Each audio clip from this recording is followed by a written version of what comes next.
Hello teachers, this is my assignment 3. Here I'm just importing needed libraries and also I'm using the URL to do the scrapping. Here it's doing the scrapping of the main page, and also I need like stock in stock availability. I also need to know the count. So in order to get that count, we need to get to the like page of the book. So here it's taking the uh, it's taking the title and it's also taking the raw price.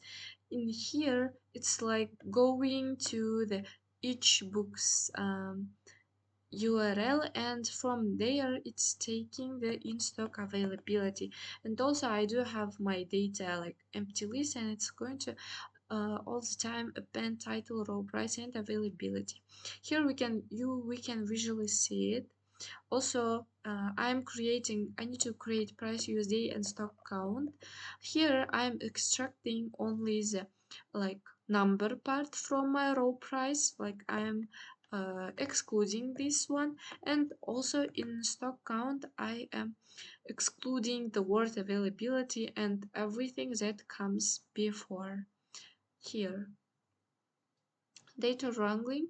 Firstly, I'm like clarifying that my price USD and stock count are numeric data types, and I am also creating new column price per stock where I'm dividing price USD to stock count in order to find the value of price per stock.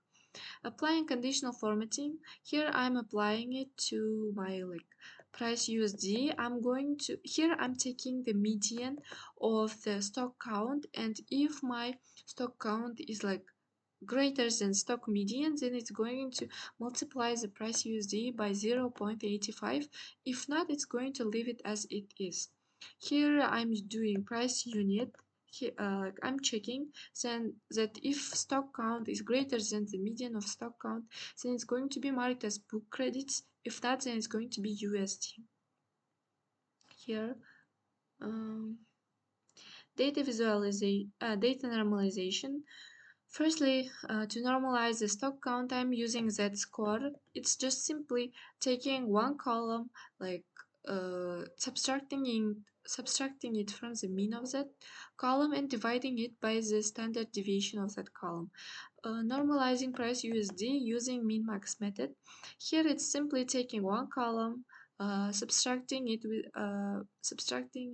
from the mean of that column and dividing it to the maximum divided by minimum. Here we're using describe function in order to see like statistical summary. Here I'm like using binning. I am using here linspace. It's simply going to take the minimum of my column and maximum of my column as the limitation of that column, and it's going to divide it into 3 categories. But here we need to write 3 plus 1. I'm naming my categories low, medium, and high, and I'm cutting my price category. Like it's going to cut my this column into bins, which is there, and the labels is my categories, and include lowest is true.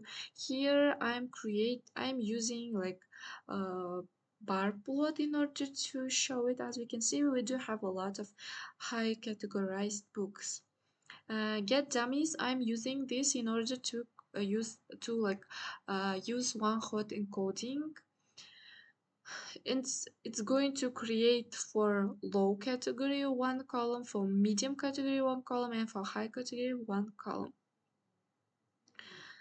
Here I'm using value counts in order to count how many books do I have as medium price books. As you can see, only 3. Exploratory data analysis, I'm using describe to see the statistical summary of all numeric columns in my dataset. And here I'm like grouping my dataset. Like I'm getting back my price category column. Yes. And then uh, I am calculating the mean of every category, and I'm using pivot table in order to show it. As you can see, for high categorized books it is 64, for low it's 24, and for medium it's 44 USD. Here it is the box plot of the entire dataset. As you can see, for entire dataset mean is like around 52. Visual and Pearson correlation analysis. Here, as we can see, I am finding Pearson coefficient and p-value. P-value, my alpha is 0.05 and my p-value is greater, so it's failed to reject a null hypothesis. There is no significant correlation. So that's all. This is my heat map of correlation.